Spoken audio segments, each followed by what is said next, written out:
Bueno, entonces, esta conferencia que vamos a hacer ahora es un poquito la continuación de la conferencia que dimos sobre las encíclicas de los papas.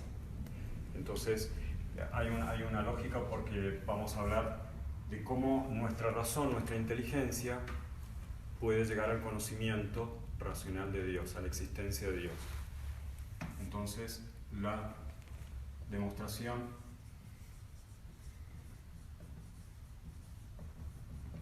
de la existencia de Dios.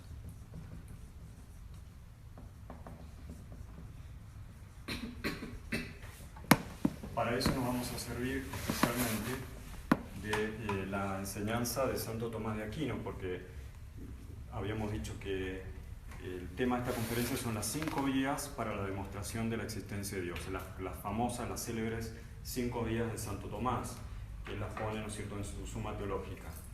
Entonces, si ustedes se acuerdan, más o menos habíamos hablado del modernismo en la clase anterior, y ahí el Papa San Pío X condenaba, ¿no es cierto?, esos principios en los cuales se fundamentaba el modernismo.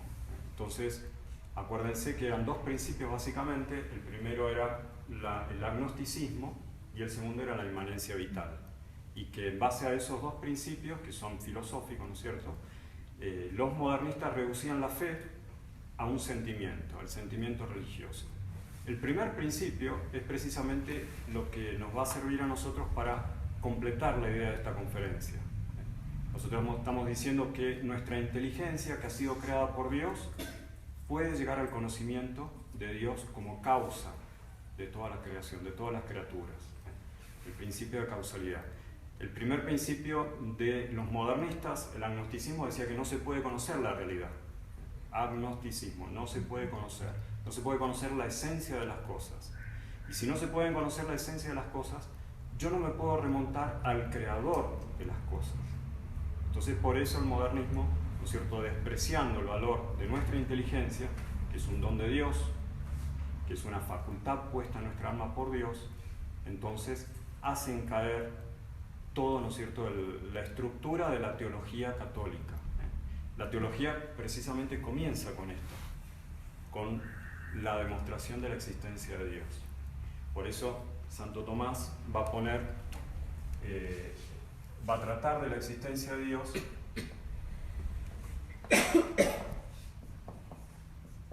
en la primera parte de la Suma Teológica. La Suma Teológica tiene 3 partes. La segunda parte se divide en 2 partes. La primera es una sola parte, la segunda 2 partes, la tercera una parte y quedó inconclusa. Es una obra muy, muy grande, como hacían en esa época, estamos hablando en el siglo XIII, los grandes teólogos de la Iglesia. No era el único que hacía sumas teológicas. En esa época había muchos teólogos, muchos sacerdotes, hasta obispos, ¿no es cierto?, que hacían sus sumas teológicas. Eran gente que desarrollaba mucho la teología. Pero el magisterio de la Iglesia ha, por así decirlo, consagrado, que ha establecido, ¿no es cierto?, como la base de la teología católica, es la Suma Teológica de Santo Tomás. O mejor dicho, toda la obra teológica de Santo Tomás, ¿no?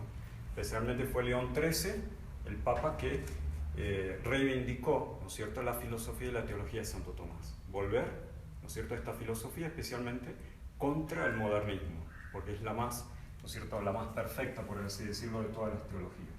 Entonces la primera parte arranca, ¿no es cierto?, con la demostración de la existencia de Dios. ¿Dónde lo tenemos? En la cuestión 2. La cuestión 2. Cada parte tiene muchas cuestiones. La primera parte, por ejemplo, acá yo tengo una versión en castellano, son 5 volúmenes que ha hecho Lavac, ¿no es cierto?, todo en castellano.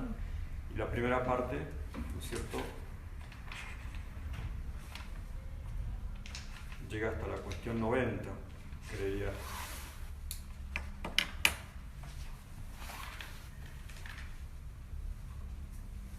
Hasta la 119. Entonces, 119 cuestiones tiene la primera parte, ¿no es cierto? Entonces, son muchas las cuestiones.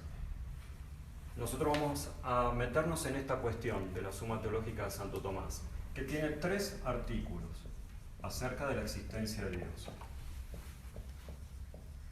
Entonces, ¿por qué demostrar la existencia de Dios? Algo ya lo dijimos, ¿no es cierto? Entonces, fundamental entender eso, que nuestra fe está recibida por Dios, no es un sentimiento que brota del interior del corazón del hombre, ¿no es cierto? La inmanencia vital, el otro principio de los modernistas, no es algo que, digamos, está íncito en la naturaleza, es sobrenatural la fe, es un don que Dios nos da, una luz que nos habilita a conocerlo a Él, conocer su esencia, sus atributos, especialmente los grandes misterios, ¿no es cierto?, de la Santísima Trinidad, de Dios, la Santísima Trinidad, la Encarnación, etc.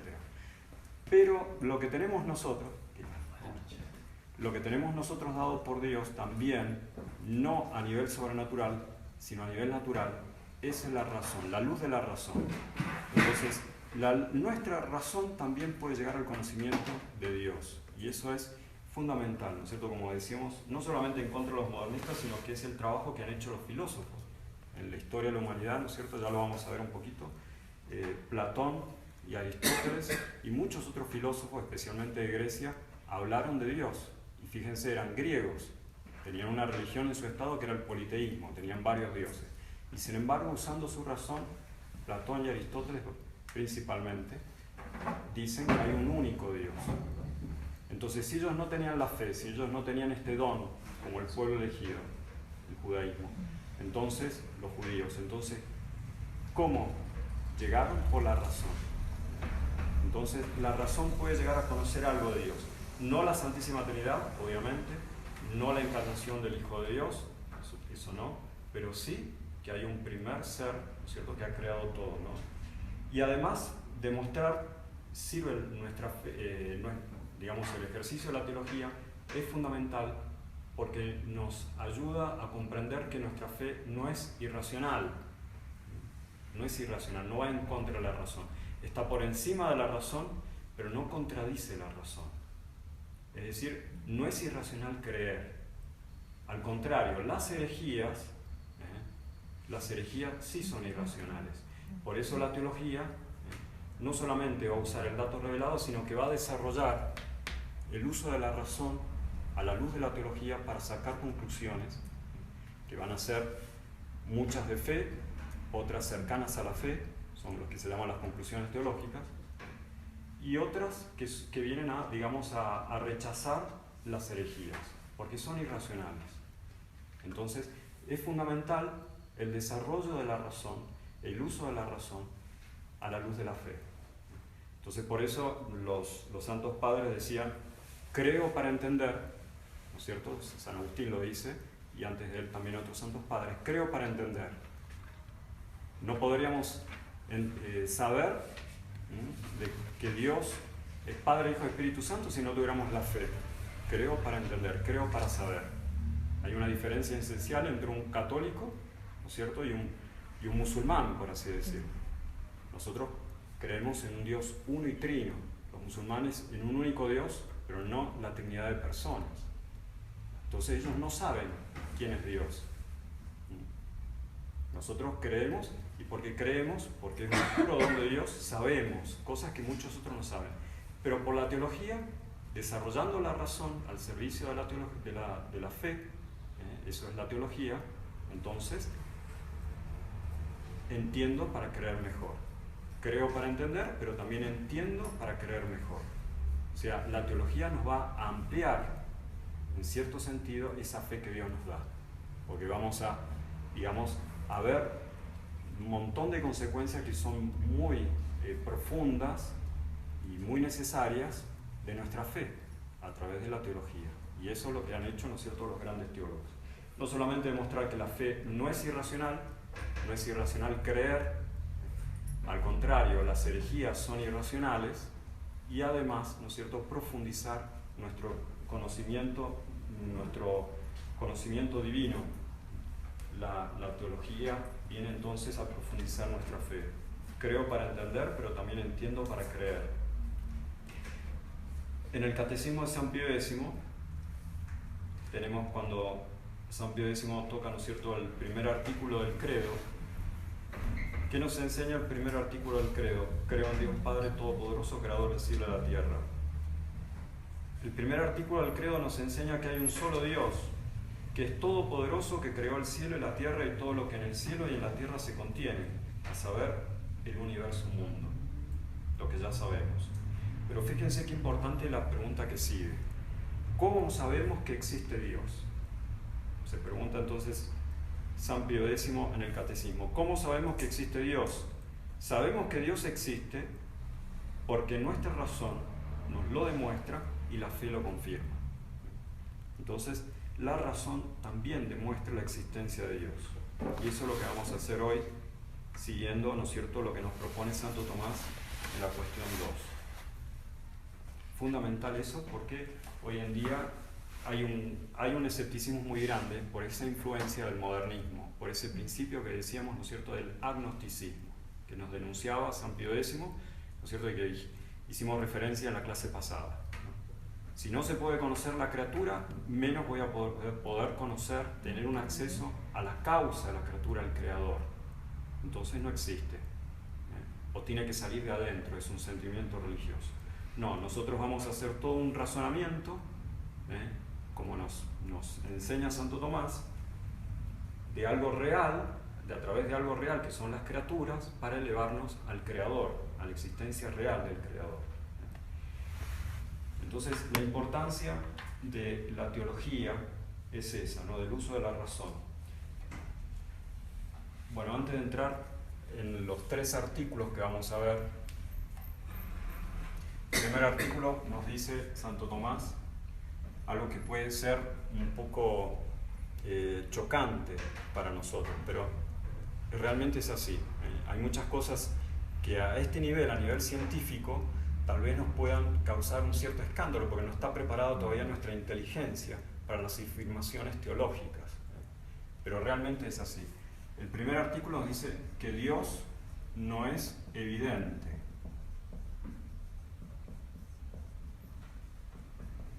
Guarda, eso no quiere decir de que si yo no veo a Dios, Dios no existe. Eso es lo que dice mucha gente ahora, ¿no es cierto? Dios no existe porque yo no lo veo. Dios no tiene materia, no se puede ver, no se puede tocar, no se puede oír, entonces no existe. Porque hay una concepción de que solamente existen las cosas materiales. Los espíritus no existen, son fantasías, etc., ¿no? Bueno, entonces, evidente significa que no se puede ver, no se ve. En realidad, eso también nos lo dice San Pablo. El segundo artículo, Dios existe pero no es evidente, entonces Dios es demostrable. O mejor dicho, la existencia de Dios es demostrable.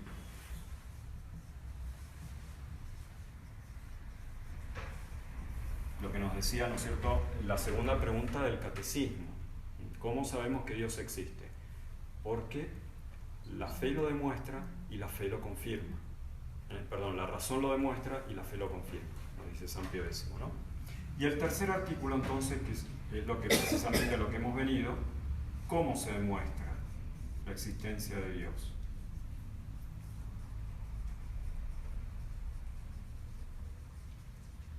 Y ahí están entonces las 5 vías, las famosas 5 vías. Todo eso es entonces lo que va a tratar Santo Tomás en la cuestión 2, en estos 3 artículos. Ojalá que seamos, ¿no es cierto?, lo más claro posible, lo más fiel a la letra y al pensamiento de Santo Tomás, para que ustedes se queden con esta idea, ¿no es cierto?, de que nuestra razón es capaz de descubrir la existencia de un ser que lo ha creado todo y que es el ser necesario, el ser eterno, y que es eterno, ¿no es cierto?, que es el creador, ¿no es cierto? Entonces, ese es el plan. Santo Tomás de Aquino, ¿qué podemos decir acerca de la vida de él? Eso ustedes ya lo saben. Vamos a poner simplemente algunos datos. Nació en el año 1224 y murió en el año 1274. 24 o 25, no está muy claro. siglo XIII, pleno siglo XIII. En Italia, en una zona cercana a Nápoles, en la zona centro de Italia, en el castillo de Rocaseca. Él pertenecía a una familia que era aristocrática, de hecho estaba emparentada con el emperador Federico II. Sus hermanos pertenecían, ¿no es cierto?, al ejército del emperador. De hecho, ustedes se recordarán que cuando él tiene unas dificultades con su familia por querer ser dominico, por ser religioso de esta orden a la que él perteneció, los padres predicadores, los hermanos vinieron con parte de sus oficiales y lo tomaron preso y se lo llevaron. Estaba con el hábito, ¿no es cierto?, dominico, tenía 18 años, estaba en Nápoles, y lo toman preso y se lo llevan a su madre. Bueno, hay toda una suerte de ahí de líos en su familia. Era una familia muy católica, pero pasaban estas cosas.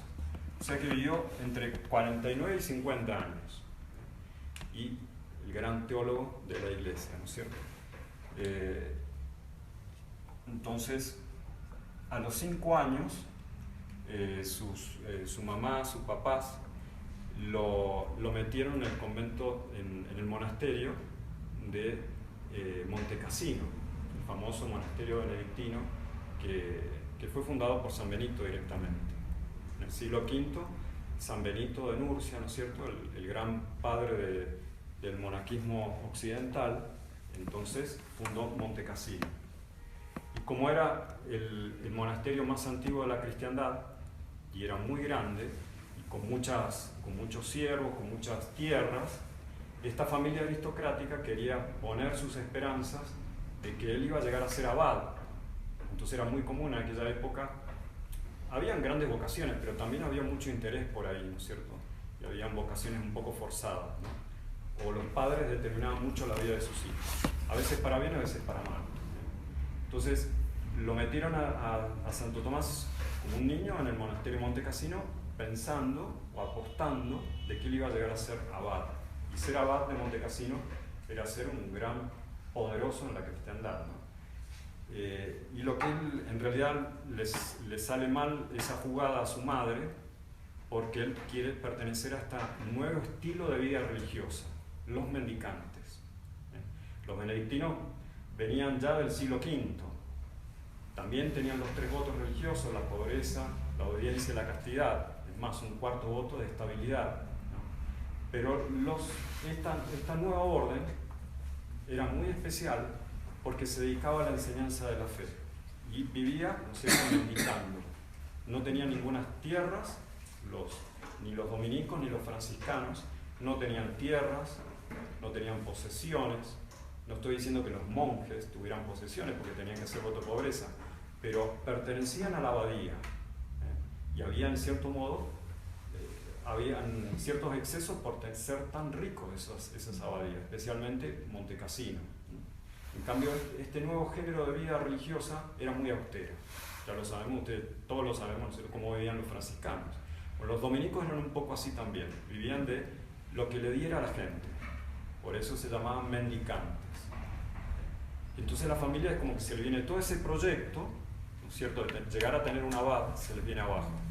No aceptaban que su hijo perdiera esa dignidad, en la iglesia, que se hiciera un simple fraile, digamos, mendicante.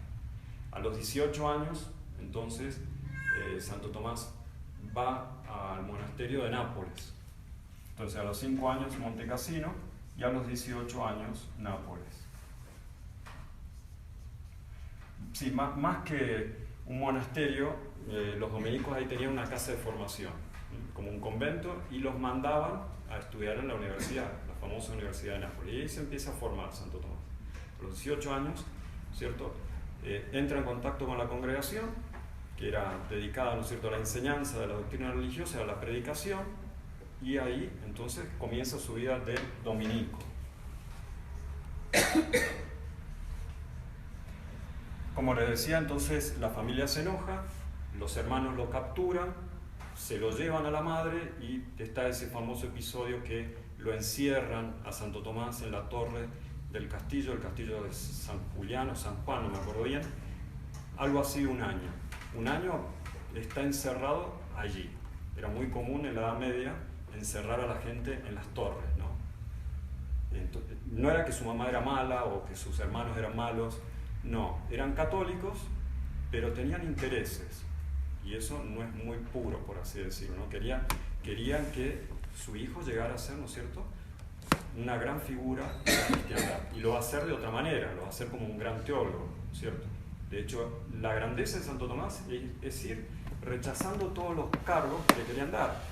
Él no pasa de ser un fraile, celebraba la misa como todo sacerdote, pero ni siquiera llega a ser, digamos, obispo, ni cardenal, y menos papa. Va rechazando todos los cargos, era un hombre sumamente inteligente y un teólogo brillante, ¿no? Entonces ahí pasan todo ese tiempo, la familia lo quiere convencer de que vuelva a ser benedictino, él no se saca para nada el hábito. Ahí está el famoso episodio que le introducen a una mujer, sus hermanos, para disuadirlo, él la saca, viene el ángel, lo reconforta de la tentación, y ya nunca más va a tener una tentación contra la pureza. En realidad él nunca tuvo tentaciones contra la pureza, pero era, digamos, una manera de confirmar de que él iba a tener un conocimiento angélico, casi angélico, ¿no? Humano, pero al modo de los ángeles, porque toda esta obra realmente es maravillosa, ¿no es cierto? Entonces después se escapa y vuelve, ¿no es cierto?, a su congregación, y ahí él se dirige a París. No recuerdo bien si es en Nápoles o en París, donde él conoce a su maestro, otro gran santo, San Alberto Magno, un gran doctor de la Iglesia, también tiene sumas teológicas, y San Alberto Magno, que también era dominico, lo empieza a formar, pasa muchos años con él y se lo lleva a Colonia, incluso en Alemania. Ahí pasa muchos años con este gran doctor de la Iglesia que es San Alberto Magno, ¿no? y superando a su maestro. Entonces, cuando lo mandan a París, que era la universidad que en aquella época era la más prestigiosa, ¿no es cierto?, ahí él empieza ya a enseñar. Era muy jovencito, tenía 27 años, completa su formación e inmediatamente comienza a enseñar. Es el primer periodo de su enseñanza en la Universidad de París, que era la más floreciente en la cristiandad en esa época, ¿no? Entonces, en París, él empieza comentando una gran obra teológica que es Las sentencias de Pedro Lombardo. Su primera enseñanza es comentar las sentencias de Pedro Lombardo, como una presuma. La suma, acá la tienen, ¿no es cierto?, es todo esto, como decimos, son varias de cuestiones, miles de artículos en los cuales él trata, nosotros vamos a tratar 3 nada más. Entonces, antes de hacer esa obra, hace otra obra. Era muy jovencito, tenía 30 años y ya está comentando, ¿no es cierto?, la sentencia de Pedro Lombardo. Era teología. Después él la va a perfeccionar y va a hacer las 2 sumas. La suma contra gentiles y la suma teológica. En ese primer periodo de enseñanza en París, porque él después se tiene que ir, se va con el Papa Urbano IV a Orvieto, a Italia, vuelve a Italia.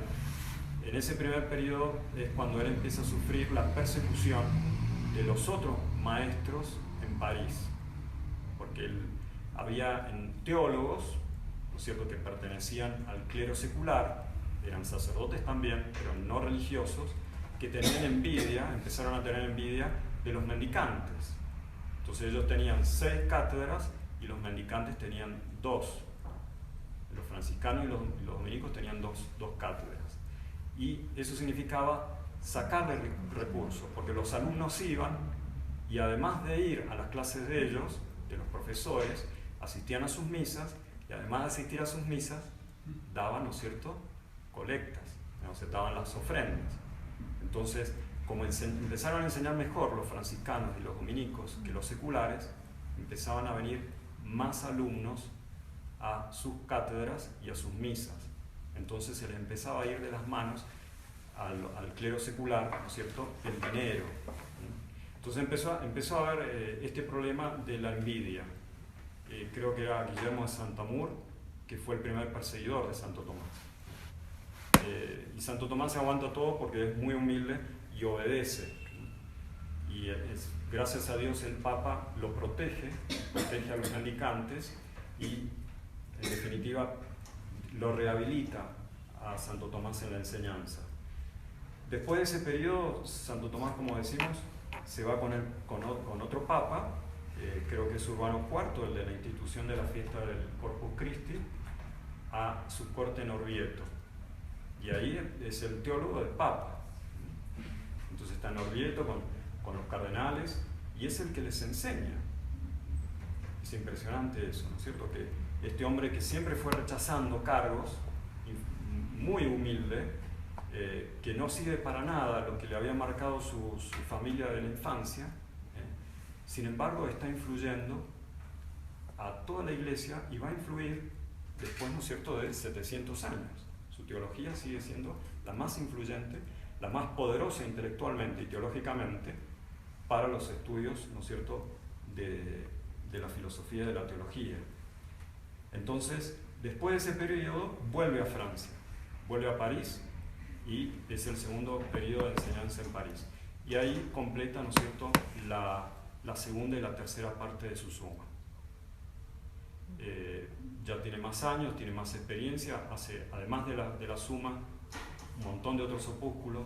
Sería interesante que ustedes busquen, ¿no es cierto?, cuáles son las obras de Santo Tomás. Son impresionantes. Como un hombre que empieza a enseñar a los 27 años y muere a los 49, o sea, en 22 años, tiene una producción intelectual enorme, magnífica. Son muchísimas obras teológicas y filosóficas. Entonces, en ese periodo, ahí va a tener otro problema, que es la querella con los averroístas. Los averroístas eran unos teólogos y filósofos que seguían a Averroes, un filósofo musulmán que seguía al pie de la letra de Aristóteles. Entonces, él se va a poner en defensa de Aristóteles, pero en contra de un Aristóteles manoseado, por así decirlo, por un filósofo musulmán que se llamaba Averroes. Entonces, estos averroístas seguían a Averroes, que era mucho más anterior, y le agregaban a Aristóteles cosas que realmente Aristóteles no decía. La importancia del trabajo de Santo Tomás, al igual que de San Alberto Magno, es depurar a Aristóteles, depurarlo, ¿no es cierto?, de toda la influencia de los árabes, ¿no? Porque en Occidente, sobre todo, se desarrolló más la filosofía de Platón, y la de Aristóteles se la dejó un poco de lado, ¿no? Y los musulmanes, o algunos filósofos musulmanes, la aprovecharon, pero le agregaron cosas. Entonces había que depurarlo a Aristóteles, y esa fue la misión que le dio, ¿no es cierto?, el Papa en su momento a la orden de los dominicos, y eso es lo que va a hacer Santo Tomás. Después de ese segundo periodo de enseñanza en París, ya se está acercando su muerte. Él, como decimos, no termina la tercera parte porque tiene una visión. Parece que es como la visión que tiene San Pablo, que ve, ¿no es cierto?, a la Santísima Trinidad sin ir al cielo, porque él sigue estando vivo, ¿no es cierto? Y cuando él vuelve de ese éxtasis, deja de escribir porque le parece que todo lo que escribió era nada en comparación de lo que realmente es Dios nuestro Señor. A todo esto hay un episodio muy hermoso cuando él es chico, que él lo primero que se pregunta siendo muy niño es ¿qué es Dios? ¿Qué es Dios? Y toda la suma teológica, todo el trabajo, ¿no es cierto?, teológico de Santo Tomás es responder a esa pregunta que él tenía de niño. ¿Qué es Dios? Cuides Deus. Entonces cuando él ve a Dios, después dice, no, yo llegué a muy poco, es nada, es paja. La palabra que él usa es paja toda mi obra en comparación de lo que es ver realmente a Dios cara a cara, ¿no? Entonces estuvo a punto de echar toda la basura, tirar al fuego su obra, lo detuvieron sus hermanos, ¿cómo se llamaba? Reginaldo, el hermano Reginaldo, los que colaboraban con él, porque realmente ya en su momento era una obra magistral, ¿no es cierto? Entonces, gracias a Dios, no lo hizo. Pero él ya, por así decirlo, empieza, digamos, en decadencia por eso, porque tiene un deseo muy grande del cielo, ¿no? No es que cae en una depresión, pero bueno, en un momento cuando él se dirige a un sitio, se golpea la cabeza y cae enfermo, ¿no? y ahí termina prácticamente su vida porque bueno, se desgasta físicamente y además tiene esa desazón de querer ver a Dios y ya que no le encuentra necesidad de terminar su obra, ¿no? Y eso le pasó cuando iba a un concilio, creo que era el concilio de Lyon en Francia, y ahí termina su vida, ¿no? 1974. Entonces, eso es más o menos para que tengamos una idea de este gran hombre, de este gran intelectual. Entonces, la demostración de la existencia de Dios. ¿Qué es Dios? Antes de qué es Dios, ¿existe Dios? Yo no me puedo preguntar, ¿no es cierto?, sobre la naturaleza de algo si yo no me pregunto antes si existe. Entonces, por eso, la Suma Teológica, después de la primera cuestión que habla de la teología en sí misma, lo primero que estudia es, en la cuestión de Dios, la existencia de Dios. Dios no es evidente, Dios no se ve.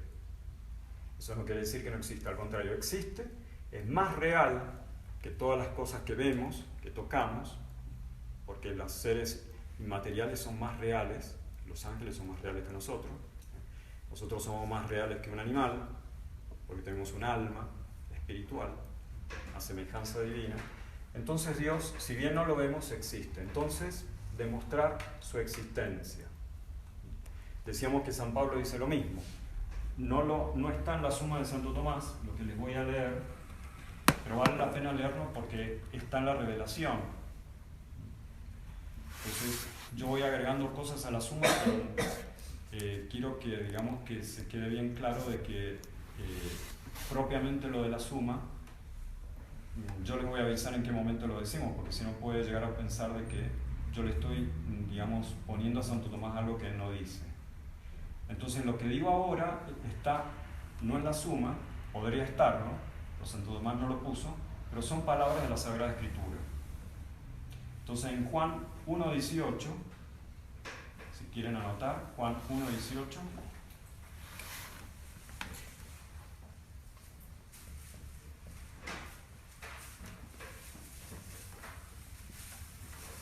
A Dios nadie le ha visto jamás.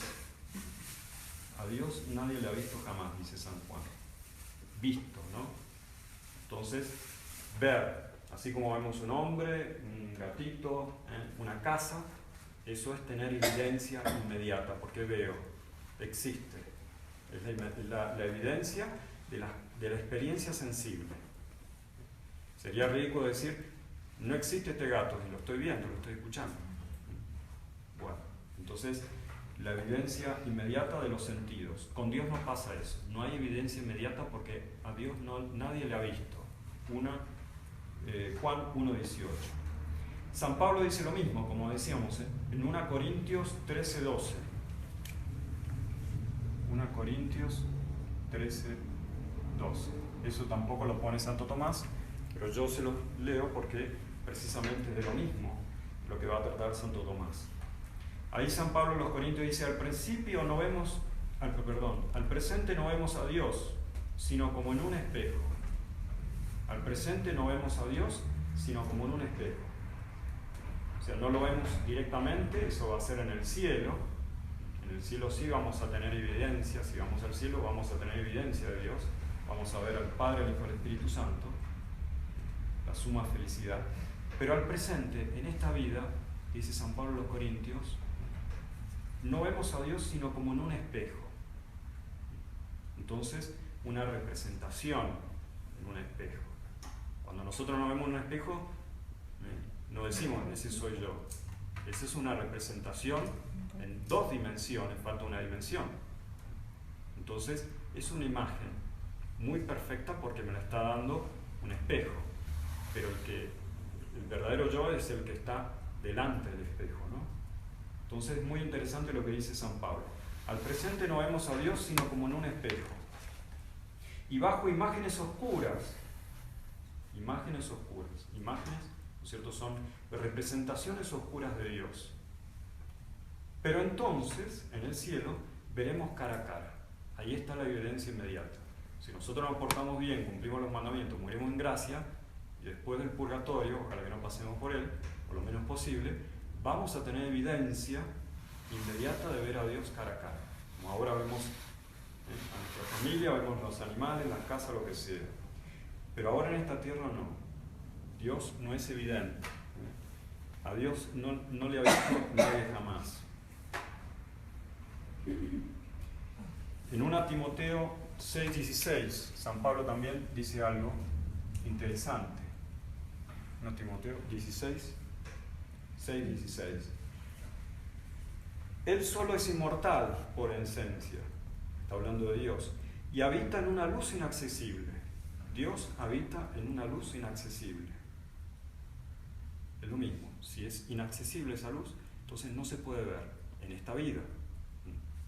Dios es tan bueno que en el cielo sí, nos va a envolver con su luz, lo vamos a ver cara a cara. A quien ninguno de los hombres ha visto, ni tampoco puede ver. San Pablo entonces a Timoteo 1:6-16. La luz inaccesible, a quien ninguno de los hombres ha visto, ni tampoco puede ver. Entonces, no hay una evidencia inmediata de Dios. Si lo viéramos, no sería Dios. Otra cosa es, bueno, lo que le pasó a Santo Tomás, a San Pablo, son raptos, ¿no es cierto? Pero son fenómenos sobrenaturales. En cuanto a la naturaleza de las cosas, Dios, siendo inmaterial y siendo espíritu puro, no puede ser visto por ojos carnales. No puede ser tocado por nuestro cuerpo. Entonces no hay una evidencia inmediata. Y ahí Santo Tomás, vamos a ver un poquito qué dice este artículo, que es muy interesante. Siempre Santo Tomás hace grandes distinciones. Dice que la evidencia inmediata, además de las cosas que tenemos por los sentidos, puede haber una evidencia inmediata a nivel del razonamiento cuando formulamos los primeros principios. ¿Cuáles son los primeros principios? Por ejemplo, un primer principio, que tal vez lo hemos estudiado en la lógica, en la filosofía, cuando hemos ido al colegio, el todo es mayor que la parte. El todo es mayor que la parte es un principio evidente. Si yo conozco el todo, lo que es el todo, y conozco lo que es la parte, inmediatamente hago una inferencia y formulo este juicio que es evidente por sí mismo. El todo es mayor que la parte. Y tiene que ser verdad, no puede ser falso un primer principio. Entonces, en nuestra inteligencia hay primeros principios que son evidentes por sí mismos y que nos permiten a nosotros arrancar desde ahí todas las demás conclusiones, desarrollar nuestra inteligencia. Si no existieran estos primeros principios, no conoceríamos nada. Entonces, conocido el sujeto, el todo, y conocido el predicado, la parte, si tengo conocimiento de las dos cosas, inmediatamente tengo la evidencia de este primer juicio, dice Santo Tomás. Ahora, Dios existe, dice Santo Tomás, es evidente por sí mismo, pero para nosotros no. Dios existe, es evidente por sí mismo. Dios en su ciencia sabe perfectamente que Él es Dios y que Él existe porque es su ser, pero para nosotros no es evidente, porque nosotros no tenemos, ¿no es cierto?, una experiencia de lo que es el sujeto y el predicado, del Dios y del ser de Dios. Entonces no podemos hacer un juicio evidente por sí mismo. Entonces es importante lo que dice Santo Tomás en este artículo. Atención, Dios no es evidente para nosotros, pero la existencia de Dios es evidente por sí misma. La existencia de Dios es evidente por sí misma, pero no para nosotros. Nosotros tenemos que hacer una demostración. Tenemos que hacer una demostración. Y eso es lo que va a tratar entonces en el artículo 2. Vamos a pasar al artículo 2. La existencia de Dios, dice Santo Tomás, ¿es o no es demostrable? Y acá entonces Santo Tomás es muy interesante cómo él desarrolla un artículo. Primero pone objeciones.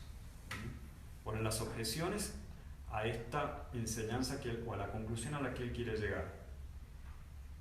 Y después de las objeciones pone un argumento de autoridad. Y después del argumento de autoridad va a responder. Primero el argumento de autoridad y después él desarrolla la teología. La teología, dijimos, parte del dato revelado. Entonces, primero se pone un argumento de autoridad. Generalmente de la revelación, o de un santo padre, o de otro, ¿no es cierto?, filósofo o lo que sea. Y después, al final, va a responder a las objeciones, una por una. Entonces, es interesante lo que dice acá, pone el argumento de autoridad. El argumento de autoridad está tomado de San Pablo a los Romanos. San Pablo a los Romanos 1:20. Estas citas yo les decía que no las pone Santo Tomás, pero dicen exactamente lo mismo, son como si fueran un argumento de autoridad. Esta sí la va a poner Santo Tomás. Para ser entonces fieles al texto de Santo Tomás, la ponemos. Y ustedes la pueden ver después cuando si quieren estudiarlo, no sé, más en profundidad. ¿Qué nos dice San Pablo en Romanos 1:20? Algo importantísimo. Lo invisible de Dios se hace comprensible y visible por lo creado. Lo invisible de Dios se hace comprensible y visible por lo creado. Santo Tomás se sabía la Sagrada Escritura de memoria. Era algo muy común en esa época. No era el único teólogo que lo sabía. Pero lo vamos a leer toda la cita, porque es interesante, ¿no? Entonces, lo invisible de Dios se hace comprensible y visible por lo creado. Esta va a ser la base entonces de nuestra demostración. Vamos a ir de las criaturas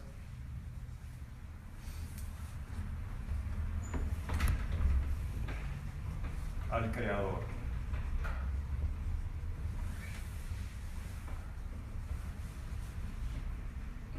La cita es esa, 1:20. San Pablo, entonces, a los romanos le echa en cara de que ellos desconocieron al Dios verdadero. Son inexcusables, dice San Pablo. ¿Por qué? Porque son hombres, porque son criaturas. Y entonces, todos los hombres tienen, como decíamos al principio, la razón dada por Dios. El mismo Dios que da la fe, da la razón. Entonces, los romanos son inexcusables porque tenían la razón y usando la razón no llegaron al conocimiento divino y rindieron culto a falsos dioses. Y eso es lo que les dice San Pablo a los romanos. Es lo que pasa ahora, ¿no es cierto? Además de despreciar la fe, innumerables hombres, incluso católicos, desprecian la razón.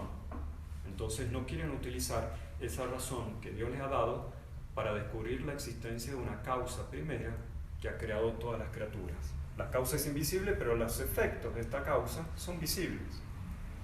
Y podemos llegar, como dice Santo Tomás, a lo visible, a lo invisible a través de lo visible, ¿no? Entonces San Pablo dice en Romanos 1:20, en efecto, lo conocible de Dios es manifiesto entre ellos, pues Dios se lo manifestó. Porque desde la creación del mundo, lo invisible de Dios, su eterno poder y su divinidad, son conocidos mediante las obras divinas. Entonces, esto es lo importante. Lo invisible de Dios es conocido, es decir, la divinidad y su poder, es conocido mediante las obras divinas. ¿Cuáles son las obras divinas? Las criaturas. Toda la creación. Entonces, la demostración de la existencia de Dios se basa en esto. En remontarnos de las criaturas como efectos de la creación divina al Creador, de lo visible a lo invisible.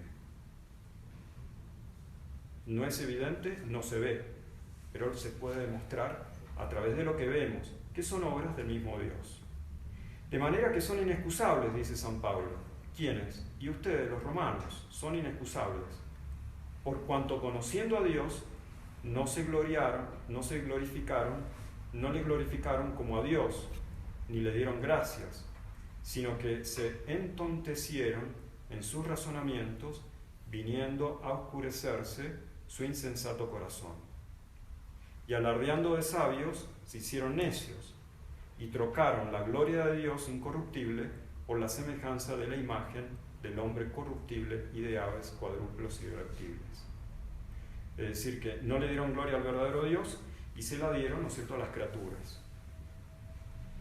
Los falsos dioses de los romanos, de los griegos, de los egipcios, que tenían animales y los rendían culto. O los griegos y los romanos que idolatraban, ¿no es cierto?, a los héroes o a los hijos de los dioses, tal vez no a los animales como los egipcios, pero sí, ¿no es cierto?, a hombres. Se entontecieron.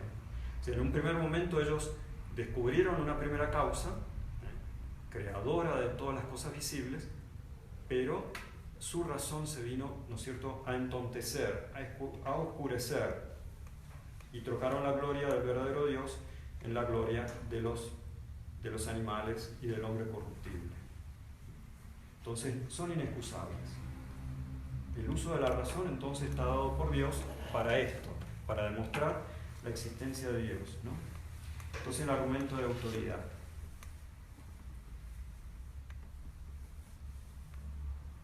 Entonces ahí Santo Tomás, antes de pasar a las 5 vías, que es el tercero de los artículos, nos va a decir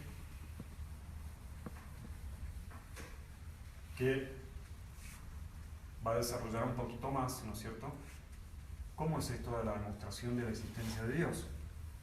Y ahí va a poner, ¿no es cierto?, la importancia del principio de causalidad.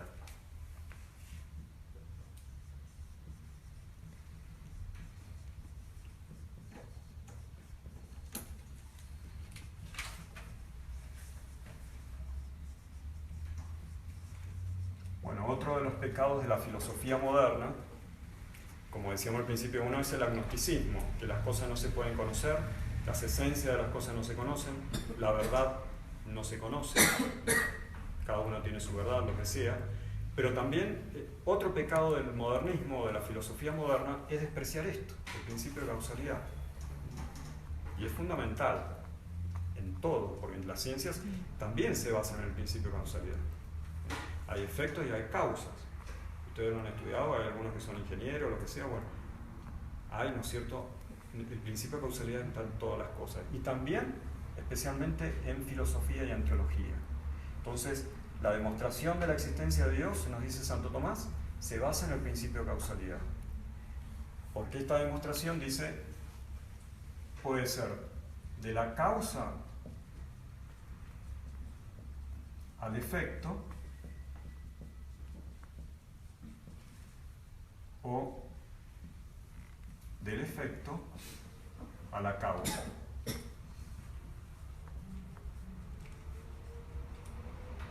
Hay dos modos de demostrar algo, de la causa al efecto o del efecto a la causa, al revés, pero siempre, ¿no es cierto?, el principio de causalidad. Si yo conozco la causa, entonces voy a utilizar este tipo de demostración, pero si yo no conozco la causa, voy a usar este otro tipo de demostración. Entonces, la demostración de la existencia de Dios, dice Santo Tomás, es este modo, del efecto a la causa, como dice San Pablo en Romanos 1:20. Lo invisible de la causa se puede conocer por lo visible de las obras de la causa, los efectos causados. Si yo desconozco la causa, entonces tengo un modo de acceder a ella a través de los efectos. Entonces, eso lo usamos a diario también, ¿no es cierto? A veces no sabemos quién hizo algo, pero yo tengo que descubrir quién lo hizo. Y tengo indicios. Un detective, por ejemplo, quiere saber, un policía, un comisario, quiere saber quién hizo un crimen. No sabe cuál es la causa, pero para eso tiene efectos, porque la causa va regando indicios, vestigios. Y ese regar esos indicios o vestigios son los efectos. Entonces yo puedo remontarme a través de los efectos para llegar a la causa. Yo puedo ver no sé, eso también en las artes, ¿no es cierto? Veo una obra, no conozco quién la hizo, pero puedo tener ciertos indicios para saber quién la hizo. Los famosos, digamos, estudiosos del arte, los que conocen de los autores, qué sé yo, entonces tienen indicios para saber quién es el autor de este cuadro, de esta escultura. Por el efecto descubro la causa. Bueno, entonces acá también voy a llegar, ¿no es cierto?, dice Santo Tomás, a la existencia de Dios a la existencia de la causa a través del efecto, o de los efectos. Pero siempre está, ¿no es cierto?, el principio de causalidad. Y en cierto modo, esta nos va a servir más, no solamente por eso, porque desconocemos la causa, sino porque es más evidente. Hay un principio, ¿no es cierto?, que dice que si yo pongo el efecto, necesariamente pongo la causa. Pero al revés, no necesariamente va a pasar. Si yo pongo la causa, no necesariamente puede haber un efecto, porque la causa puede no causar. Un hombre puede estar dormido, y si está dormido, entonces no piensa, no habla. Pero si yo escuché una voz en un cuarto oscuro, un efecto, si escuché la voz de un hombre, entonces tiene que haber una causa que está hablando. Entonces, si bien está todo oscuro en el cuarto, escucho una voz, no estoy solo, hay una persona. Es un niño, es un hombre, es una mujer. No es un hombre, es un animal. No habla, hace otro sonido. Puesto el efecto, puesta la causa. Puesta la causa, no necesariamente el efecto. Porque no necesariamente puede estar obrando la causa. Entonces, el efecto siempre tiene que tener una causa. Esto es lo más negado hoy en día, o sea, se ve la creación de Dios y no se quiere utilizar el principio de causalidad, que es necesarísimo, que es esencial. Alguien tiene que haber hecho todo esto, porque hay un orden, porque hay indicios, ¿no es cierto?, que una inteligencia ha creado todas las cosas y le ha dado orden al universo. Puesto el efecto, necesariamente tiene que haber una causa. No puede venir del azar, porque lo menos tiene que venir, ¿no es cierto?, de lo más. Lo menos viene de lo más. No puede venir lo más de lo menos. El azar no es inteligente, al contrario, es fortuito, es desinteligente. No puede el azar producir inteligencia. Fíjense que la física, o si quieren, no sé, la ciencia moderna, además de muchas veces despreciar todas las dimensiones y toda la profundidad del principio de causalidad, a veces hace eso. Le otorga, ¿no es cierto?, a una causa un poder que no tiene. Al azar, el orden del universo. Eso es falso. Lo más no puede venir de lo menos. Lo menos viene de lo más. Entonces tiene que ser más perfecta la causa. Y si existe el efecto y es real, más real tiene que ser la existencia de la causa. Porque es lo que da realidad a todas las cosas, ¿no? Bueno, entonces vamos a entrar ya, en definitiva, a nuestros 5 días de la demostración de la existencia de Dios, que es para lo que venimos, ¿no es cierto?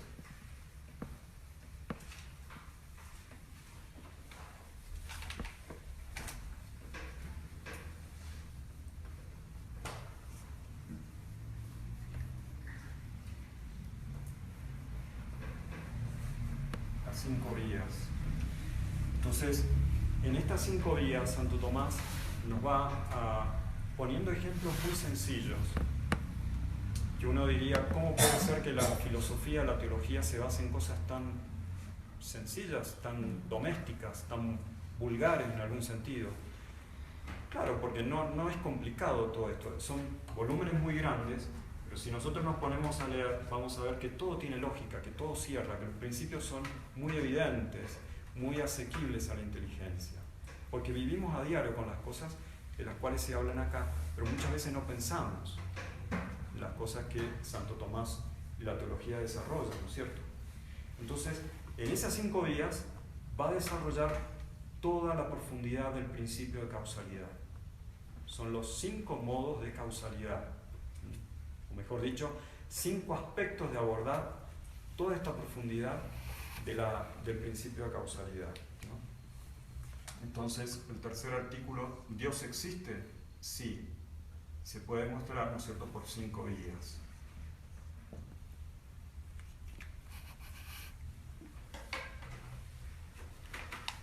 Artículo 3. ¿Existe o no existe Dios? Primero las objeciones. Parece que Dios no existe. Impresionante. Santo Tomás se pone en el lugar de los ateos. Por eso es tan importante leer la Suma Teológica. Estamos recién en el inicio de la teología, pero como ustedes ven, no hemos dicho nada de otro mundo. Son cosas de las que siempre hablamos los sacerdotes. Pero ¿de dónde salen? Además de salir de la revelación, sale de la teología que aprendemos, ¿no es cierto? Que nos ha transmitido, en cierto modo, este gran hombre, pero también otros grandes teólogos, ¿no es cierto? Entonces, ponerse en el lugar de los que impugnan la existencia de Dios. Después lo pueden leer, pone 2 objeciones, Santo Tomás. La primera es muy interesante, la vamos a ver después. El problema del mal. Lo que la gente siempre dice. ¿Cómo puede existir Dios si hay mal en la creación? El primer gran escollo. Todo esto ya se lo preguntaban, 1250 y pico. 30 años tenía Santo Tomás. Ya en el siglo XIII había una manera para responder a esto. Bueno, eso es lo que nos ayuda a Santo Tomás. Cuando viene alguien y decimos, se me murió mi hijo, tenía 3 años, era pequeñito, era el único hijo que tenía, Dios no existe, porque ¿cómo va a existir Dios si es bueno? Se me murió mi hijo. El problema del mal. El argumento de autoridad es la gran base de la filosofía y de la teología. El argumento de autoridad, dijimos, en el anterior, era Romanos 1:20. Lo invisible de la causa, o la causa invisible, se puede conocer por las obras visibles de la causa, que es toda la creación. Los astros, los animales, las plantas, los minerales, el hombre, el ángel. Bueno, los ángeles no son visibles tampoco. Pero este argumento de autoridad es fundamental. Antes de desarrollar las 5 vías, pone Santo Tomás el argumento de autoridad, que es Éxodo 3:14. Ustedes recordarán que en Éxodo 3:14, Moisés, ¿no es cierto?, llega al monte, se encuentra con la zarza, y la zarza le habla. Es Dios en realidad. Imágenes oscuras. Esa es una imagen oscura de la cual nos hablaba San Pablo. Por ahora no vemos a Dios, o lo vemos bajo imágenes oscuras. En ese momento Moisés estaba viendo una imagen, pero no veía a la Santísima Trinidad. Sin embargo, la Santísima Trinidad le habla. ¿Cuál es tu nombre? Yo soy el que es. Yo soy el que es. Cuando entonces vuelvas a tu pueblo y ellos te pregunten ¿quién es el Dios? ¿O quién es aquel que te ha mandado a salir de Egipto? Tú le responderás, el que es me ha mandado. El nombre de Dios. El que es. Yo soy el que es. Yo soy el que soy, o mejor dicho, yo soy el que es. ¿Qué significa esto? Yo soy el ser. Entonces el argumento de autoridad es fundamental. Dios mismo está diciendo, yo soy. No solamente yo existo, yo soy el ser. Yo soy el primer ser. Yo soy el ser más perfecto de todos. Lo vamos a ver, en la 4ª vía se desarrolla eso. Entonces yo soy el ser que le da el ser a todas las cosas. Soy la fuente del ser. Entonces, ¿cómo puede ser que no exista? ¿Dios existe o no existe? El argumento de autoridad, Éxodo 3:14, el mismo Dios que revela y se dice, ¿no es cierto?, nos dice que Él es el ser. Pero vamos a usar la razón. Nosotros no nos cabe ninguna duda que Dios existe. No nos cabe ninguna duda que Dios es el ser perfecto. Gracias a Dios. Que Dios es uno, trino, etc. Pero vamos a usar la razón para completar esto. Creo para entender, pero también entiendo y desarrollo, ¿no es cierto?, la teología, dice Santo Tomás, para creer mejor. Entonces, las 5 vías. La existencia de Dios puede ser probada, no es evidente, demostrada, probar, de 5 maneras distintas, dice Santo Tomás. Esto es fundamental, ¿no es cierto? Nosotros no tenemos un único modo de conocimiento, ¿no es cierto?, que es directo por los sentidos. No, nosotros desarrollamos la inteligencia y hacemos argumentaciones. Y las ciencias llegan a un dato verdadero, un dato real. No son poesía las ciencias. Bueno, la teología es una ciencia y también utiliza demostraciones, como todas las ciencias. Y llegan a datos verdaderos. porque nosotros no somos ángeles, no tenemos un conocimiento directo, no, tenemos que usar nuestra razón. Entonces, la teología se basa en argumentaciones. Se puede probar de 5 maneras. La primera, dice Santo Tomás,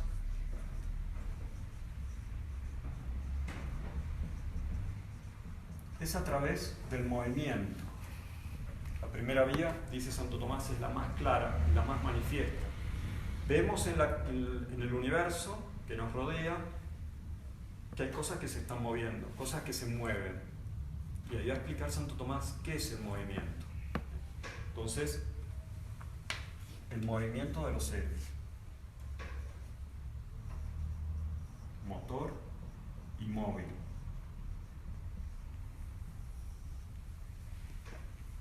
Entonces, si es un razonamiento, Santo Tomás lo que va a hacer es desarrollar una premisa mayor, una premisa menor y una conclusión. Va a ser todo un desarrollo de la inteligencia. Entonces, lo primero es eso. La primera y más clara es la que se deduce del movimiento. Es cierto, y lo perciben los sentidos, que en este mundo hay movimiento. Y todo lo que se mueve es movido por otro. O sea, el motor y el móvil, en las cosas que nosotros vemos, son dos cosas distintas. No es la misma cosa. Es imposible, dice Santo Tomás, que una cosa se mueva a sí misma.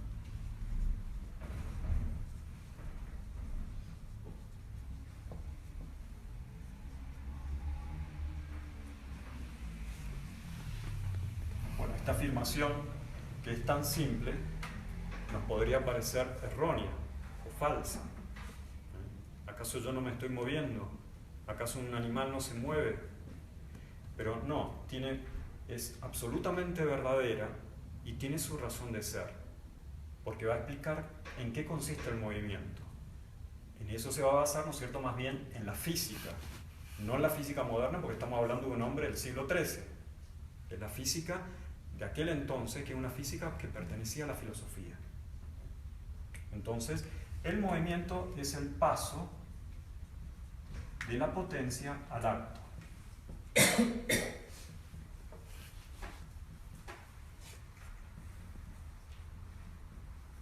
Ahora, yo no tengo tiempo, ni Santo Tomás lo hace tampoco en este artículo, para explicar lo que es potencia y acto, porque son nociones muy simples.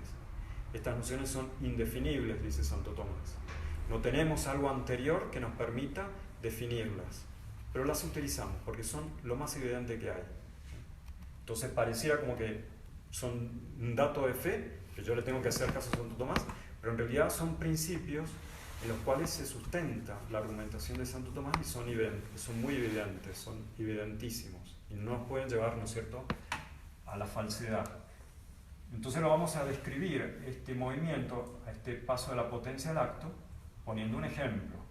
Entonces dice Santo Tomás que si yo tengo una madera,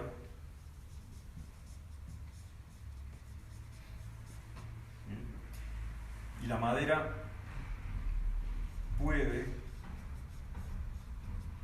ser quemada, ese es el ejemplo que pone Santo Tomás, para que pase al acto, para que sea quemada, no puede ser por sí misma.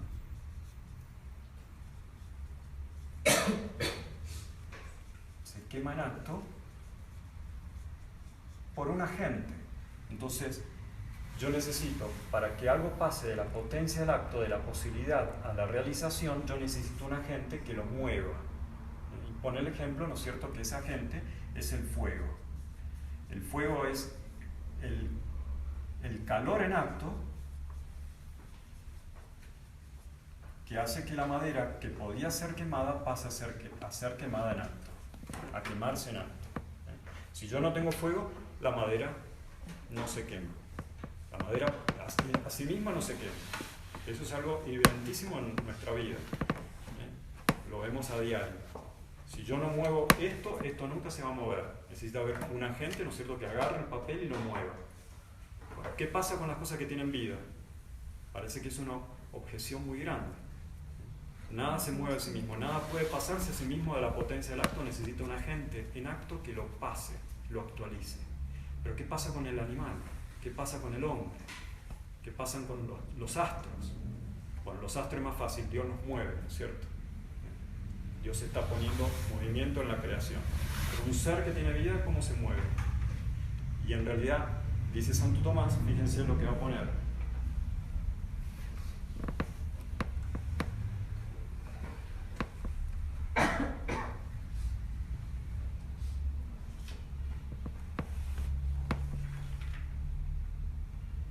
Todo lo que se mueve necesita ser movido por otro.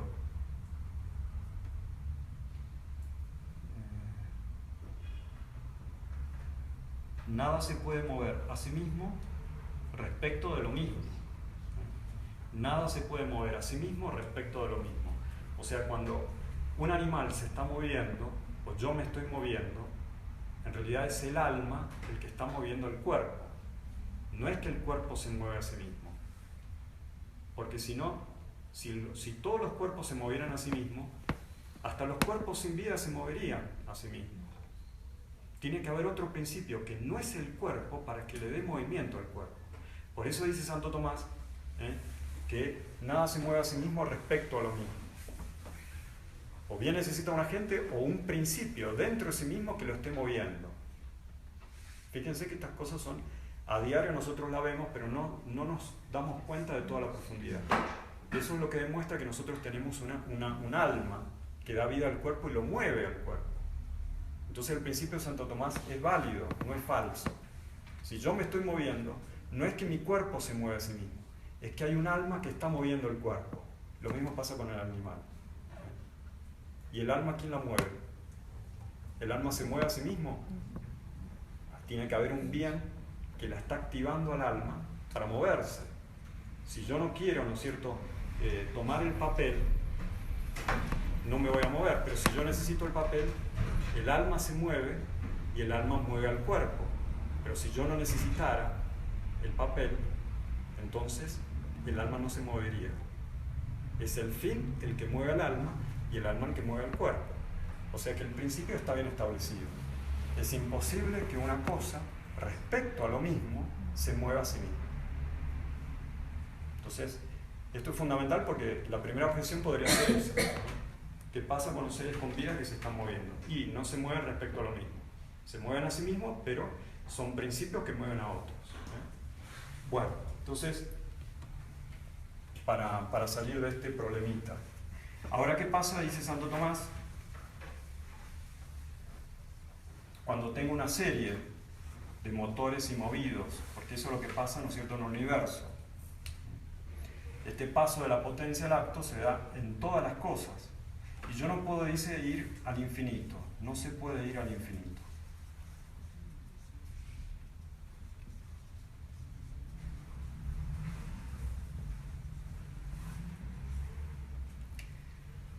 Si yo tengo una cosa que se mueve, un móvil, vamos a poner así, hay un motor que lo está moviendo, el ejemplo que vimos del alma, ¿no es cierto? No lo pone Santo Tomás, pero es ese en definitiva. Hay otro motor, motor 1, motor 2. No se puede ir al infinito.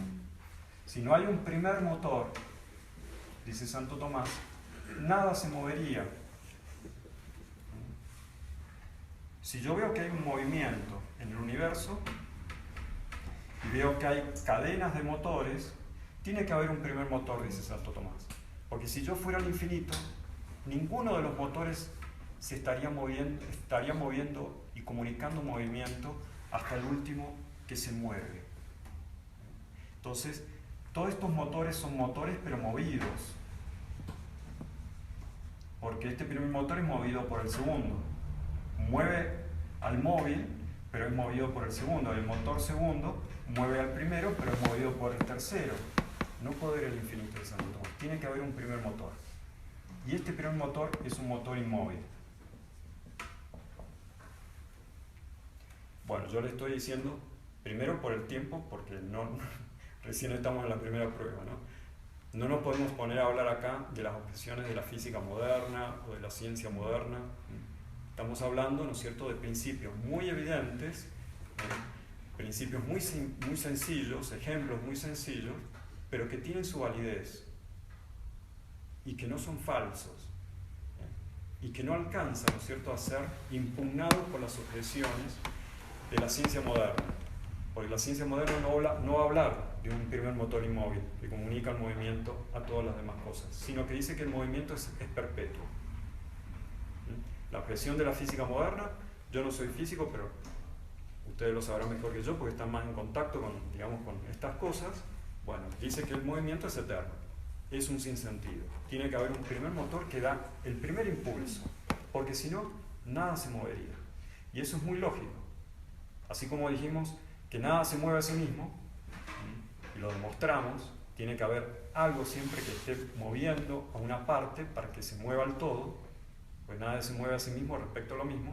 Así también, Santo Tomás termina diciendo, si no hay un primer motor y este primer motor inmóvil porque no tiene otro motor anterior, entonces nada estaría comunicando movimiento a todos los motores intermedios que son movidos y a las cosas que en definitiva son las últimas en moverse.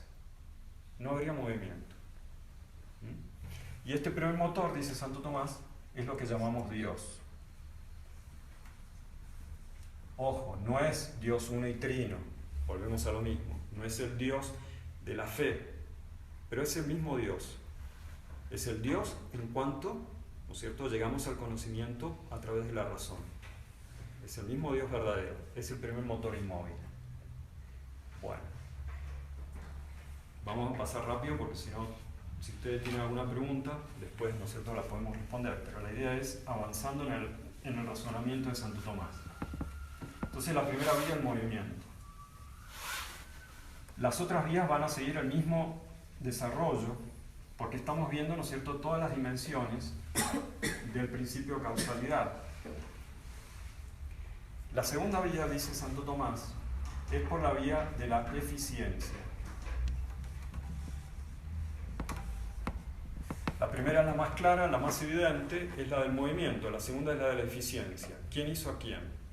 El hacer de las cosas. La eficiencia. La segunda es la que se deduce de la causa eficiente. Pues nos encontramos que en el mundo sensible hay un orden de causas eficientes. No lo dice Santo Tomás, pero es evidente en nuestras familias. Pablo es hijo de Pedro. Pedro es hijo de Juan, o sea que Juan es el abuelo de Pablo. A su vez Juan es hijo de Santiago. Santiago es el bisabuelo. O sea, hay una serie de causas eficientes. Están ordenaditas en una familia. Es más, yo puedo llegar al primero que digamos, del cual se deriva el tronco de mi familia. ¿Cómo nace mi familia? Y bueno, si pudiera lograrlo, ¿no es cierto?, podríamos llegar al primero, ¿no es cierto?, de la familia. Las causas eficientes. Acá entonces Santo Tomás dice otra cosa que es evidentísimo. La primera decía, es imposible que una cosa se mueva a sí misma respecto de lo mismo. Es imposible que una cosa, estando en potencia, que se mueva a sí misma. La madera no se calienta a sí misma, necesita un fuego que le dé el calor, eso es evidente. El animal no se mueve a sí mismo, o mejor dicho, el cuerpo del animal no se mueve a sí mismo, necesita un alma, porque en la medida que se le va el alma, el cuerpo ya no se mueve más, está inerte. Y el alma necesita un bien para moverse. Bueno, acá el gran principio es que nada se hace a sí mismo. Otra cosa evidentísima. Yo no entiendo cómo muchas veces gente no es capaz de entender esto o lo quiere negar voluntariamente. Nada se hace a sí mismo. Si yo tengo los planos de una casa y tengo los ladrillos, no se va a hacer la casa a sí misma. Yo necesito un constructor, una causa eficiente. Esa es la causa, ¿no es cierto?, que está poniendo Santo Tomás acá para demostrar, ¿no? Entonces, nada se hace a sí mismo. ¿Por qué? Es interesante la razón por la que da Santo Tomás. Porque la causa es anterior al efecto. Nosotros ya lo dijimos en el artículo anterior, en el artículo 2. La causa es anterior al efecto. Si yo pongo el efecto, necesariamente pongo la causa. Pero si pongo la causa, no necesariamente pongo el efecto. Pues la causa puede no causar, si es libre, ¿no? Pero si está el efecto, antes de ella tiene que haber una causa. Entonces, ¿algo puede hacerse a sí mismo? No, porque no puede ser anterior a sí mismo. Es lógico. Nada se hace a sí mismo porque tendría que ser anterior a sí mismo. Para ser causa hay que ser anterior. Y el efecto no se puede causar a sí mismo porque tendría que ser anterior a sí mismo. Y si no existía, entonces ¿cómo va a ser anterior a sí mismo? Es lógico. Pablo, ¿no es cierto?, no puede causarse a sí mismo porque tendría que ser Pedro en vez de Pablo y ser anterior a sí mismo. Fíjense la locura de la reencarnación por ahí también, que tenemos vidas anteriores. Repugna este principio. Yo no puedo tener una existencia anterior. Alguien me tiene que sacar de la nada y me tiene que hacer. Y tiene que ser otra persona. Porque nadie puede a sí mismo hacerse, ¿no? Entonces la casa necesita antes un constructor, ¿no?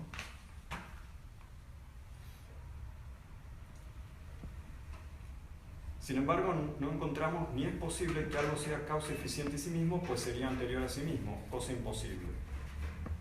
Ahora volvemos a lo mismo. Así como teníamos una serie ordenada de motores y movidos y un primer motor, lo mismo va a poner el mismo esquema en cuanto a la causa eficiente.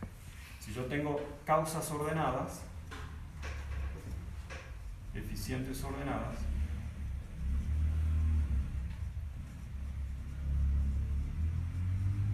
no se puede ir al infinito. Si yo tengo este efecto último, Pablo necesita una causa inmediata, una causa eficiente inmediata. Pedro necesita una causa eficiente inmediata, causa 2. Decíamos Juan. No se puede ir al infinito. Si no hay un primer hombre en mi familia, no existiría ninguno de mi familia. Si no hay un primer hombre, no existiría ningún hombre. Tiene que haber un primer hombre, Adán. Ahí también otro error, ¿no es cierto?, de algunos que dicen que hay distintos primeros hombres. No, hay un primer hombre que Dios creó y que fue Adán. Y todos venimos de él. Entonces, en las causas eficientes ordenadas yo no puedo ir al infinito, porque si no, ninguna estaría causando a la otra. Y no tendríamos ningún efecto. Si no hay una primera causa, una causa última, primera y última, depende cómo se lo mide, pero generalmente se dice causa primera, ¿no es cierto?, primerísima, no existiría ninguna de las otras causas y no existiría nada. No existiría nada. Si hay un efecto, necesariamente tiene que haber una causa. Y si hay distintas causas, no se puede ir al infinito, tiene que haber una causa primera, porque de no haber una causa primera, no existiría ninguna otra causa, no habría ningún efecto. Ese es el razonamiento de la segunda vía. Y esta causa primera, dice Santo Tomás, es lo que llamamos Dios. Así como el primer motor inmóvil es Dios, esta primera causa, incausada, es Dios. Primer motor inmóvil, primera causa eficiente incausada. Si no existiera, no existiría nada. Los griegos decían, de la nada nada puede venir. Es evidente también. De la nada nada puede venir. Porque las cosas tendrían que ser anteriores a sí mismas para que ellas mismas se hicieran a sí mismas. Y es ilógico, es imposible, ¿no? Entonces de la nada nada puede venir. Si yo pongo un efecto, necesariamente voy a tener que poner diversas causas hasta llegar a una primera causa incausada. No se puede ir infinito, ¿no? La tercera es un poco más difícil de entender. pero es muy importante también.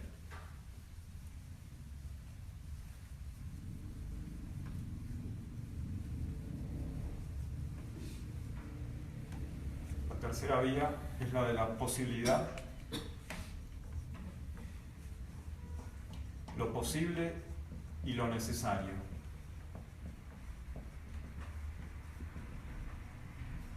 La primera del movimiento, la segunda de la eficiencia, la tercera de la contingencia o lo posible y lo necesario. Dice Santo Tomás que vemos que en las cosas hay seres que son posibles, que pueden ser o no ser, porque algunas se generan y se corrompen y comienzan a ser y dejan de existir, es lo que vemos. Entonces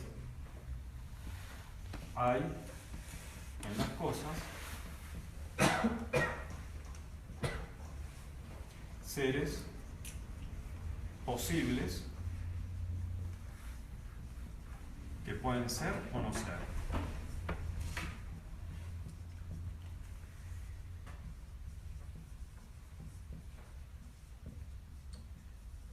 Pueden ser porque son generados. O sea, Pablo, ¿no es cierto? Con el ejemplo que poníamos ahí, puede nacer. ¿Cuándo qué? Y bueno, cuando Pedro se una con su mujer y tengan al hijo, ¿cierto? Entonces es un posible. Pablo antes, ¿no es cierto?, de que sus padres se unieran, era un mero posible, podía ser. Una vez que sus papás se unen, ¿no es cierto?, y tienen, ¿no es cierto?, la relación, ¿no es cierto?, entonces nace, se concibe y nace. Entonces la generación.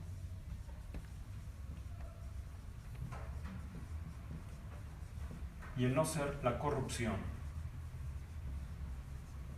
En algún momento, ¿no es cierto?, Pablo va a morir, como murió su papá, su abuelo, lo que sea. Sus antepasados murieron, vuelven a no ser. Todas las cosas que nosotros vemos son posibles, pueden ser o no ser. Son generadas y son corrompidas. Lo vemos en los animales, en las plantas, en los vegetales, etc. Y dice Santo Tomás entonces que no puede ser de que todas las cosas, todos los seres sean posibles. Porque lo posible comienza a ser porque hay un ser que le da el ser, que lo saca de la nada. Es decir, que lo posible viene de lo necesario.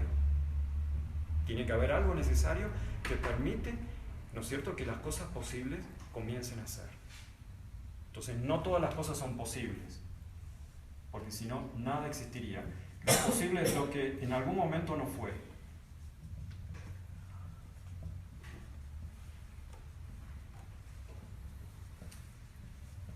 En algún momento Pablo no existió. Cuando sus papás se conocieron, bueno, etc. Entonces ahí comenzó a ser. Fue concebido y fue generado. Nació Pablo. Entonces, en algún momento Pablo no fue. En algún momento este animalito no fue. En algún momento ese árbol no fue. Las cosas que nos rodean, porque son posibles, en algún momento no fueron. Lo propio de lo posible es precisamente que en algún momento no fue. Si todo fuera posible y descartáramos lo necesario, entonces no existiría nada, dice Santo Tomás.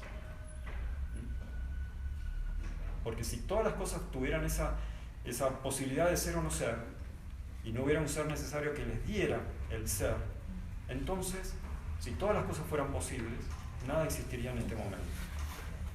Entonces, porque somos nosotros seres posibles, que nos generamos, nos corrompemos, tiene que haber seres que son necesarios y que nos han dado el ser. Entonces, la necesidad, y esa necesidad de algunos seres, dice Santo Tomás, o bien es con causa de su necesidad, o sin causa de su necesidad.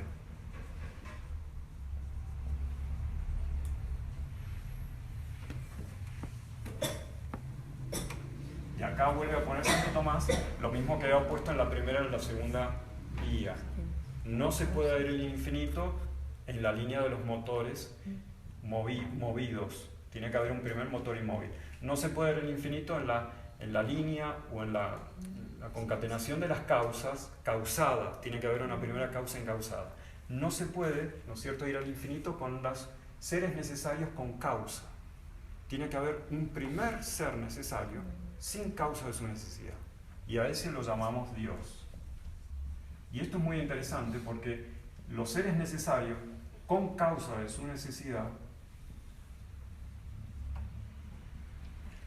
no lo dice en este momento Santo Tomás, pero lo va a decir después, son los ángeles y las almas, nuestras almas humanas, no son como las almas de los animalitos o menos posibles. No, nuestras almas son necesarias.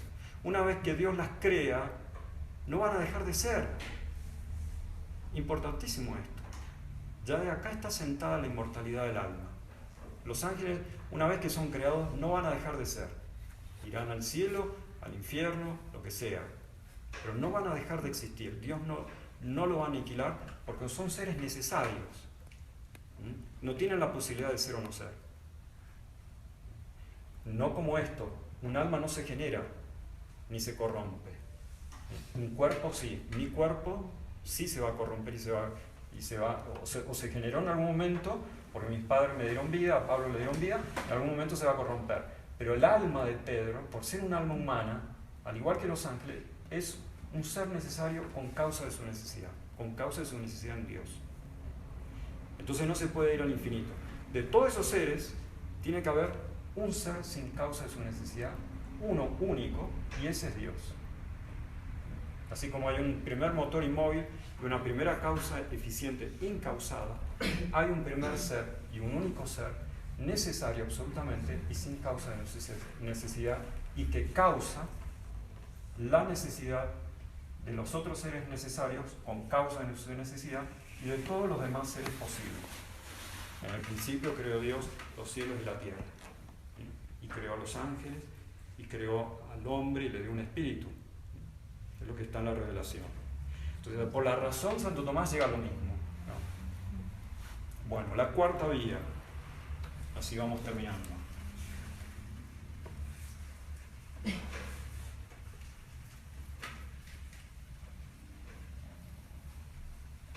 Seguimos viendo, ¿no es cierto?, todas las dimensiones del principio de causalidad.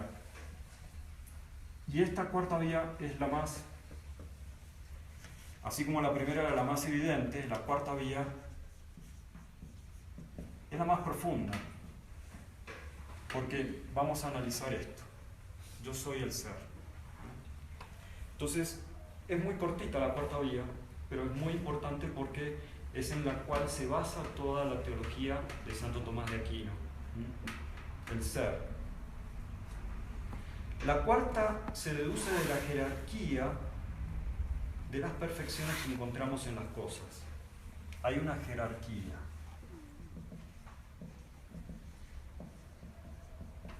De perfección.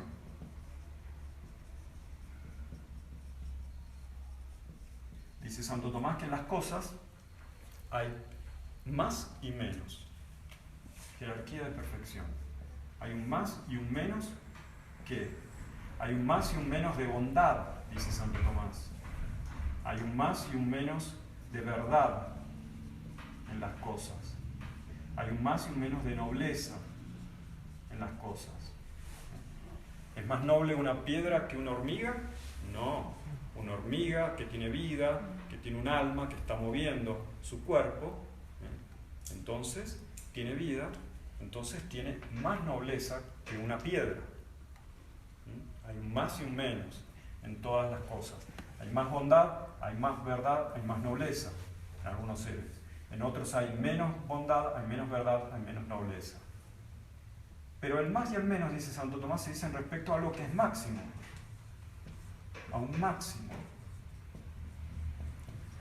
Y nuevamente va a poner un ejemplo muy sencillito, ¿no es cierto?, Santo Tomás, pero que es muy válido para sustentar todo este desarrollo filosófico, ¿no es cierto? Volvemos al calor, al ejemplo del calor. Así como el calor movía la madera para que ella adquiriera una perfección, que era, ¿no es cierto?, madera quemada o con calor, entonces Dice Santo Tomás que hay en las cosas más y menos calor. ¿Y por qué hay algunas cosas que son más calientes y otras que son menos calientes? Por ejemplo, si yo tengo el agua, ¿no es cierto? Y el agua, si está más cerca del fuego, va a ser más caliente que otra agua que está más lejos del fuego. Entonces tiene que haber un primero en el cual se encuentra el máximo del calor. El fuego. Santo Tomás pone un ejemplo muy sencillo. El fuego. El fuego es donde está concentrado el máximo del calor. Entonces el máximo del calor es lo que causa el más y el menos calor de las cosas que están cerca de él, de acuerdo a esa cercanía con él. Ese es el ejemplo que pone. Nosotros lo tenemos que trasladar esto a estas formalidades, que son las más trascendentes que hay en las cosas. Otro ejemplo, en nuestro sistema solar, ¿no es cierto?, está el Sol y los planetas. Sabemos que los planetas más cercanos al Sol son más cálidos, tienen más calor. Yo no me puedo ir a vivir a Marte porque me voy a quemar, ¿no? Entonces, los planetas, en cuanto están más cerca del fuego, del Sol, que es el máximo del calor, son más calientes. Y los planetas más alejados son los más fríos. No sé qué temperatura hay en Plutón, Urano, lo que sea. Bueno, es el mismo ejemplo. La cercanía a algo que es máximo. Entonces dice Santo Tomás, para concluir la cuarta vía, tiene que haber algo que sea el máximo de bondad, algo que sea el máximo de verdad, algo que sea el máximo de nobleza y por consiguiente el máximo de ser, porque todas las perfecciones están contenidas en el ser. Un máximo de ser, un máximo de bondad, un máximo de verdad, un máximo de nobleza, más allá del cual no hay otro más bueno que él, más verdadero que él, más ser que él. ¿Quién es? Yo soy el que es, yo soy el ser. Éxodo 3:14, ¿no? Entonces, este máximo es Dios, es al que llamamos Dios. Ahora dice Santo Tomás, precisamente porque Él es el máximo ser, es la causa de todos los seres. Volvemos al ejemplo. Así como el máximo calor, que es el fuego, calienta y comunica calor a las aguas o a los planetas, de acuerdo a la cercanía al sol o al fuego, los seres que más se acerquen a Dios, Dios le va a causar más ser, más bondad, más verdad. Mejor dicho, el máximo de ser es aquel que causa los seres, es aquel que causa la bondad de los seres, es aquel que causa la verdad de los seres. Y vio Dios que cuanto había hecho era bueno, dice el Génesis, ¿no es cierto? Hizo la luz y vio Dios que la luz era buena. Entonces, le da el ser a las cosas y las hace buenas, le comunica bondad. Entonces, el máximo de ser es el máximo bueno, es el máximo verdadero. No se puede ir más allá. Si es el máximo, es el primero, así como hay un primer motor inmóvil, una primera causa encausada y un primer ser necesario, sin causa de su necesidad, hay un máximo de ser, de bondad y de todas las perfecciones que es Dios. Bueno, podríamos ampliar mucho más esto, pero ya se nos ha hecho tarde. La quinta vía, la vía del movimiento, la vía de la finalidad.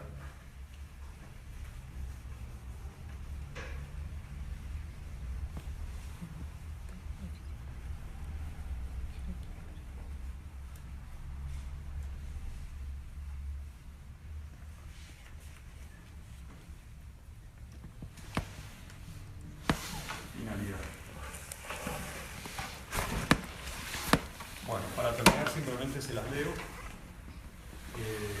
porque es muy sencilla.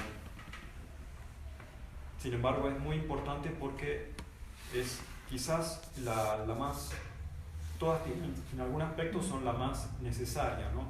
La quinta vía es la más necesaria porque es la que más nos demuestra que hay un orden en la creación, ¿no?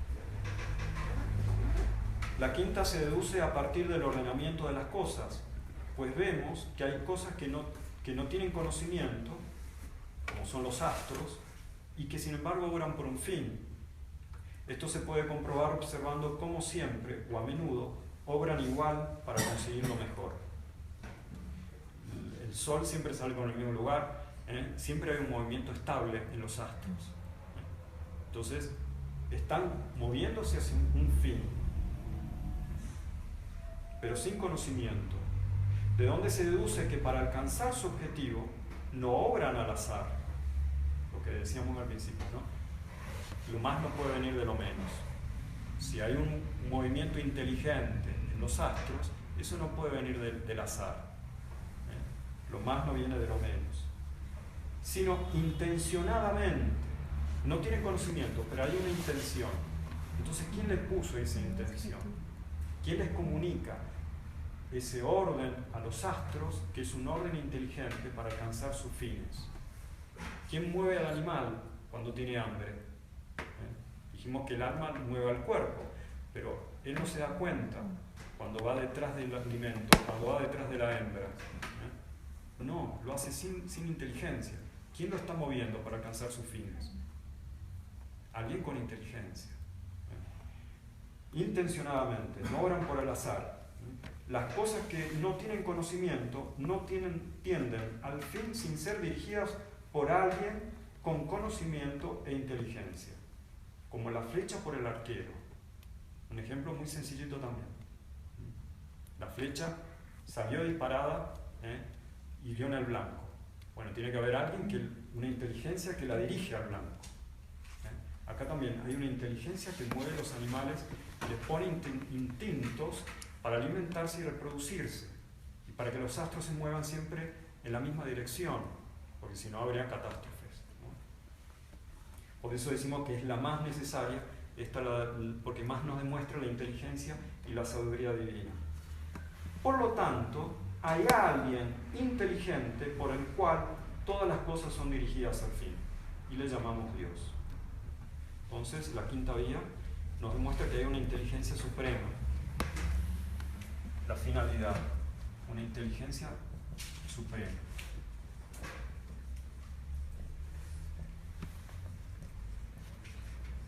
No hay nadie más inteligente que Dios, ¿no? Porque Él es el que da el orden a todas las cosas. No hay una causa anterior a Dios que le esté poniendo un fin a Dios. Dios tiene el fin en sí mismo. Habíamos dicho que íbamos a leer la respuesta que Santo Tomás da a la objeción, que era el problema del mal, ¿no es cierto? Porque es muy interesante. Y con eso terminamos la conferencia, que se nos ha hecho un poco larga, ¿no? Perdónenme, pero nunca puedo terminar pronto. Son tan interesantes estas cosas que uno siempre quiere poner más, pero eso demuestra de que para enseñar bien no es necesario decir mucho, ¿no? Sino lo necesario nada más. Entonces, ¿cuál era la objeción?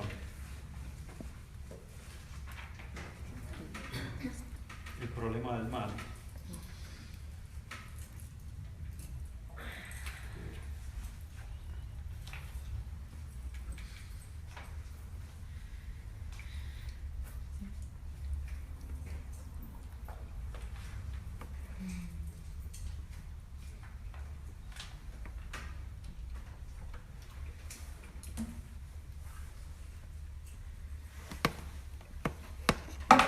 Dios, por ser el sumo bien, de ninguna manera permitiría que hubiera algún tipo de mal en sus obras, a no ser que, por ser omnipotente y bueno, del mal sacara un bien. Dios no existe porque si se me murió mi hijo, entonces si Dios es bueno, ¿cómo va a permitir el mal? Bueno, porque Dios, además de ser bueno, es todopoderoso y permite el mal porque con su omnipotencia saca bondades del mal. El mal no le echa a perder las cosas a Dios, sino que saca bienes mayores. Esto pertenece a la infinita bondad de Dios, que puede permitir el mal para sacar de él un bien. Entonces el mal no nos viene a echar por tierra la existencia de Dios, al contrario, la confirma. No porque Dios sea causa del mal, sino porque simplemente es la ocasión para que Dios, ¿no es cierto?, sea causa de bienes mayores. Y eso es lo que tenemos también en el catecismo, ¿no? Entonces, vamos a dejar acá, vamos a rezar. En nombre del Padre, del Espíritu Santo. Dios te salve María, llena de gracia, el Señor es contigo. Bendita tú eres entre todas las mujeres y bendito es el fruto de tu vientre, Jesús. Santa María, Madre de Dios, ruega por nosotros pecadores, ahora y en la hora de nuestra muerte. Amén. Dios te salve María, llena de gracia, el Señor es contigo. Bendita tú eres entre todas las mujeres y bendito es el fruto de tu vientre, Jesús. Santa María, Madre de Dios, ruega por nosotros